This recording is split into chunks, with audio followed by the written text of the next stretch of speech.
Hey friends, MatPat here, back from retirement. I'm so excited for this episode of Like and Describe, YouTube's official trends podcast.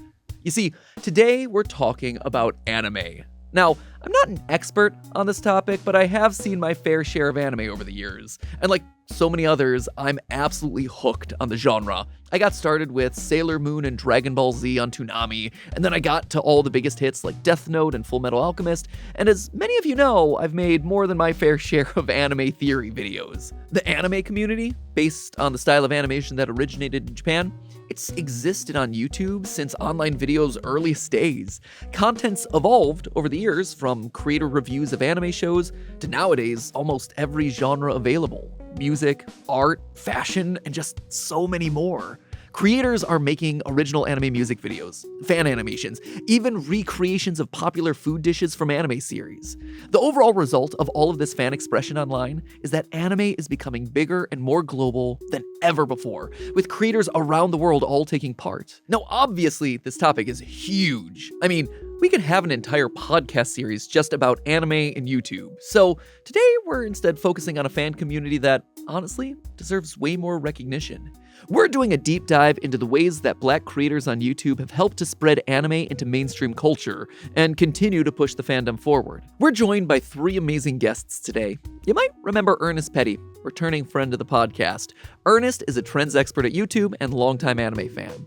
He's going to be joined by Shonen Showdown, aka Rob, a focal point of the anime community. Rob specializes in anime and manga debates, character power rankings, and anime-inspired comedy. Jasmine, meanwhile, is dedicated to in-depth anime reviews and gameplay on her personal channel Jazzy Guns and her duo channel Dwayne and Jazz. First off, a huge welcome to Ernest, Jazzy, and Rob. Thank you guys so much for joining us today on the podcast. Thanks for having us. Thank you for having me. Thank you so much for having me. One thing that I would love for all of you to just kind of acquaint us with your channels is, can you describe one or two of your most popular uploads to give us a sense of what you guys create in the anime community? So Rob, let's start with you. One of my favorite videos that I have on the channel right now is I asked 100 anime fans to make a tier list. I brought a tier list board to MomoCon in Atlanta, Georgia. You got to see the passion of everybody trying to figure out, which character belongs where, and they had to factor in the crowd behind them. Yeah. If you move Goku down to F tier, well, the Dragon Ball fans behind you are going to make sure, that it doesn't happen or, whatever. So yeah. It's really just like a lot of fun. You get to see a lot of different opinions. That's probably, my favorite video. I also do skits. My favorite skit was If Anime Shows Are People. And that's just me, just acting out as the different anime shows and stuff as well. That's awesome. A lot of capital O opinions in that crowd for sure. Yeah. Oh man. What about you, Jazzy? What about you? Explain to us your one of your favorite videos or one of your most popular videos. One of the best videos I've done as far as like anime related is Danganronpa, my whole Danganronpa series. Those videos have ranged from an hour to maybe 3 hours in length for each one.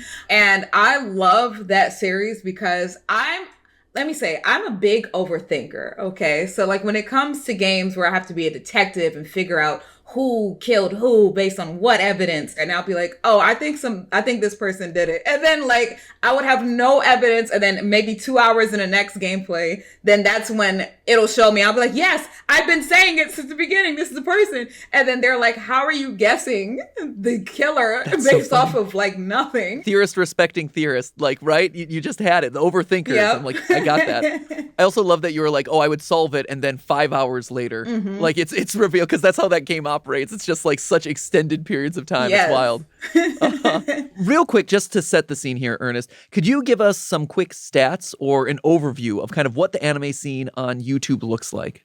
Anime is massive on YouTube. There have been over 100 million uploads of videos related to anime, like all time. That is just astonishing. You also know that Ernest is serious about his fandom of anime when he pronounces it anime. Yeah. So like, that's how you know it's true. Like, absolutely. Like Yep.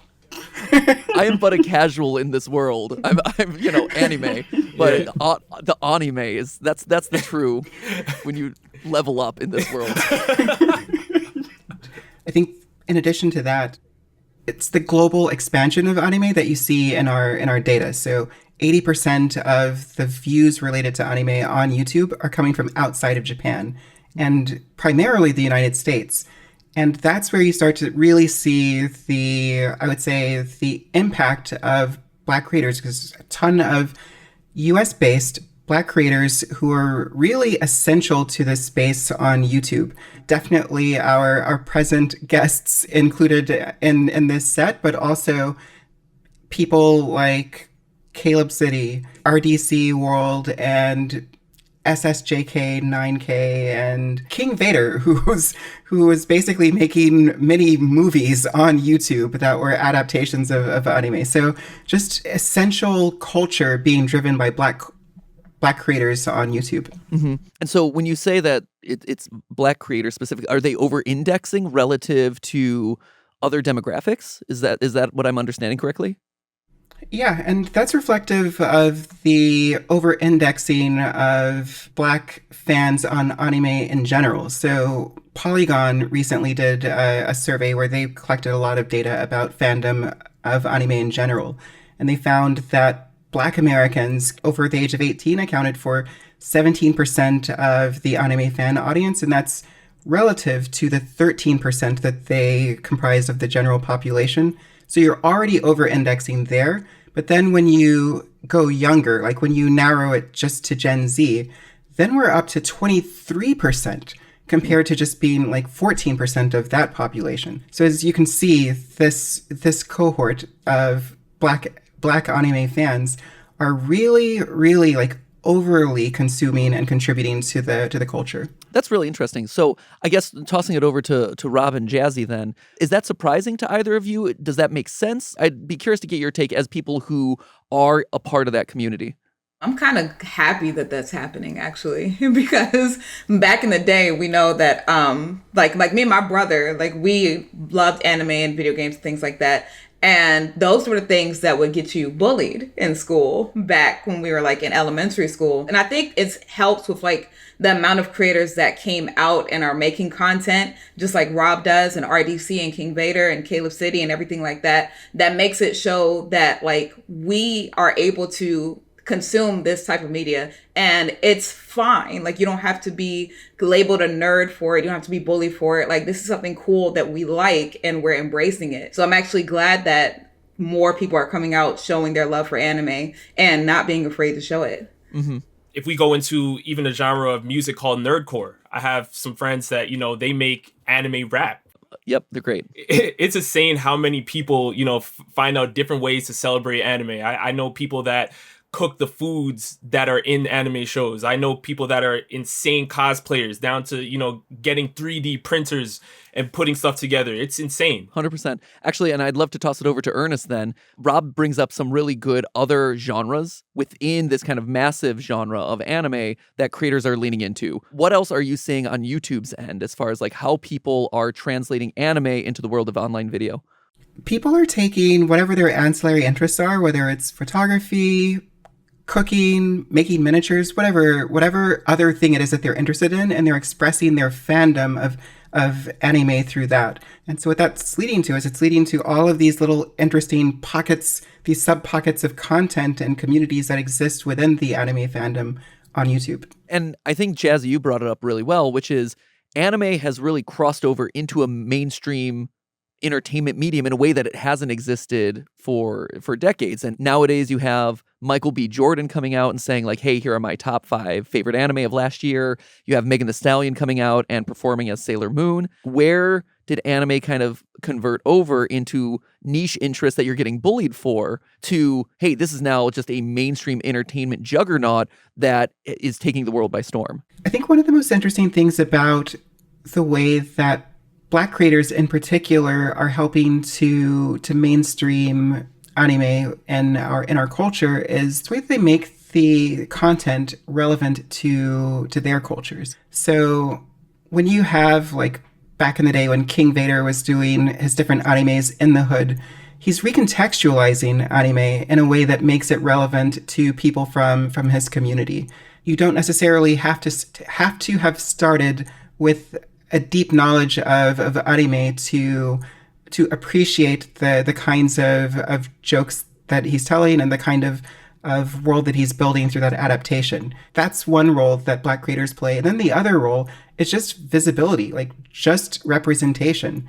When Jazzy's reacting to content, other Black people are able to see her and say, this is someone who's like me. And it makes you feel connected to others within the fandom. So yeah, I just want people to fully be able to appreciate the role that Black creators are playing in taking anime and bringing it not just to the Black community, but to the broader culture in general.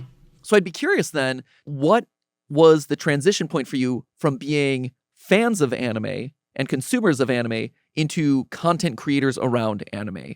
I looked at myself like in real life, like, okay, like I like anime, I like video games and things like that. But I never really had anybody to talk to about it because I was kind of like almost feeling like I was the only one. And so I thought to myself, like, hey, like I exist, right? Like there's people that are like me that are like Black women, they love anime and things like that. But I feel like they weren't being like seen. So that kind of like also drew me to making my video game channel to play those types of games and fighting games and anime and stuff like that. And to show that like, hey, like we're out here just like everybody else. And like, you can do it too. And don't be afraid to like show it that you like anime and that you like nerdy stuff that would be classified as nerdy, you know, which is now cool. And so that's what kind of like made me be like the driving force of like, yeah, let me start posting this. And I gotta say, like, I think you call out something that I think we've been seeing across the board with a lot of nerd culture, right? Is that the accessibility of digital video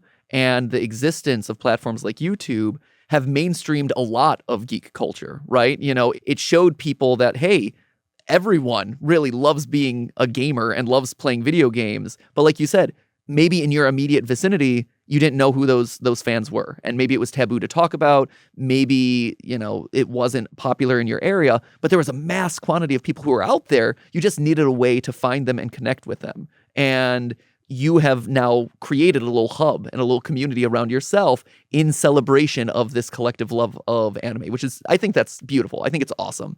Thank you. One of the things I think that I also want to make sure that we've talked about here, and Jazzy, you mentioned a while ago, which was conventions, right? I'd love your thoughts on conventions that you've enjoyed, what is so important about them, and kind of that growth over the years.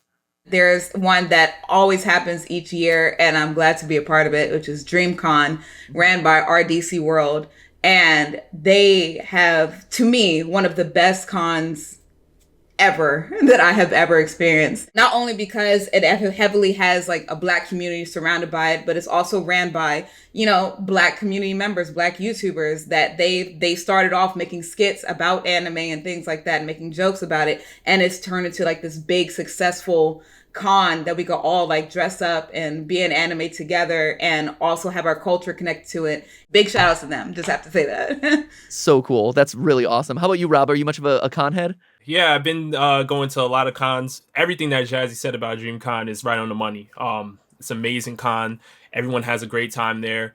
And I think one of the biggest things is, you know, me as an anime content creator, you know, I apply for a lot of panels to these conventions. Sure. And DreamCon is really the only convention outside of BlurCon that actually was able to give, you know, me and my friends an opportunity to host some amazing panels. And, you know, the energy at DreamCon is just next level. It just feels like it's a family barbecue or something. You know what I mean? Like there's nothing like it, honestly. And the panels thing that you bring up, Rob, is interesting because that's actually part of the origin story for this convention, which is that RDC World, you know, they're so influential within the anime culture on YouTube, but they weren't ever getting invited to host or speak on panels at other conventions. So they decided to just form their own convention. And here we are like 5 years later with tens of thousands of people attending. And I think that's just a phenomenal story. I get viscerally mad about stuff like that. That's so disappointing to hear. Good on them to create the solution that they were looking for. And I hope that, you know, that inspires other people to realize how short-sighted and wrong-headed that is for people to gatekeep what should be a celebration of cultures and people and storytelling. Is there anything that you wish people would appreciate or recognize more when it comes to the contributions of Black anime fans on YouTube? Yes, absolutely. There's so many talented creators. Sensei, I can think of as one. Another one is CJ the Champ, who's been doing an amazing job. Codename Super, Bucket Hat Splash, just doing very, very funny comedy style videos. Like I said, there's amazing cosplayers. Personal friends of mine, Anime Sundays, Renee Goddess, just beautiful, beautiful cosplayers doing amazing work. You have amazing channels like Dwayne and Jazz. I mean, obviously, Jazzy Guns can speak more to it here, but reaction channels, especially in the anime space, are huge. I even have friends that participate in Nerdcore. That's, they're rapping about anime. Hieroglyphics, Soul Teishi, Crazy 8 the Great, amazing. You think you listen to Drake, and then now think about Drake watching DBZ, all right? And that's what you're getting. So it's just so many amazing, talented creators that really need, more shine on them for sure. Absolutely. To piggyback off of Rob, he named a lot of creators that I had in my mind already. But there's also some, just like how I have my channel, Dwayne and Jazz, there's channels like your boy Roshi, and they have 3 people that's a part of that, Shira, Roshi, and Lupasan, and they react to anime as well. And there's so many creators in this space. I could go down a long list. We've already talked about some, like King Vader and Caleb City, RDC World. That was an incredible list, guys. And for all of you listening or all of you watching this right now, those links are going to be down in the description below so you can check out all those amazing creators. Earnest, as the person who kind of has a good handle of the whole ecosystem, right? What niches haven't really been tapped into, or maybe an up and coming trend that we might not be aware of? I think definitely. So a lot of the creation around anime in the US is actually focused on content that's coming from the big studios in Japan. Mm-hmm. But in Japan, on YouTube, there's actually a pretty vibrant community of creators creating original anime content on YouTube, for cool. YouTube. Yeah. And so I'm curious whether there will be a time when that content is treated the same as major studio content. Yeah, I mean, that's fantastic. Instead of riffing off of major studios and doing sketch comedy of someone else's IP, it's, hey, as fans, we have our own stories that we want to tell in this world, and so let's just do it ourselves. I think that's fantastic. Just like RDC World did with their convention, hey, we have stories that we want to have told. We have narratives that we want to be here. Why aren't we creating the IP ourselves? That's really, really cool. Well, it's been awesome to get to nerd out with all of you guys about all things anime. So thank you to Rob, Jazzy, and to Earnest for your time today. I can't wait to see what else you have in store. And, maybe at the next StreamCon, we can all revisit this panel. Absolutely. Yeah, let's do it. I'm down. Yeah. Thank you so much for having me, man. I think one of the coolest things about talking to Rob and Jazzy here today, and Earnest, is that it gets me to appreciate anime in a completely different way.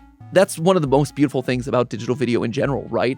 Is it gives rise to voices that you might not have been exposed to otherwise. And for me, seeing other people interpret my favorite anime, like Death Note, or an anime that maybe I didn't care for as much, and seeing them celebrate their fandom through their unique perspective, it's inspiring, both creatively and as a human. And so now, if you'll excuse me, I've got to go binge watch a couple seasons of live action anime remakes. But until then, my friends, I'll see you on the next podcast. Thanks for joining us for episode 6 of Like and Describe, YouTube's official trends podcast. I'm MatPat.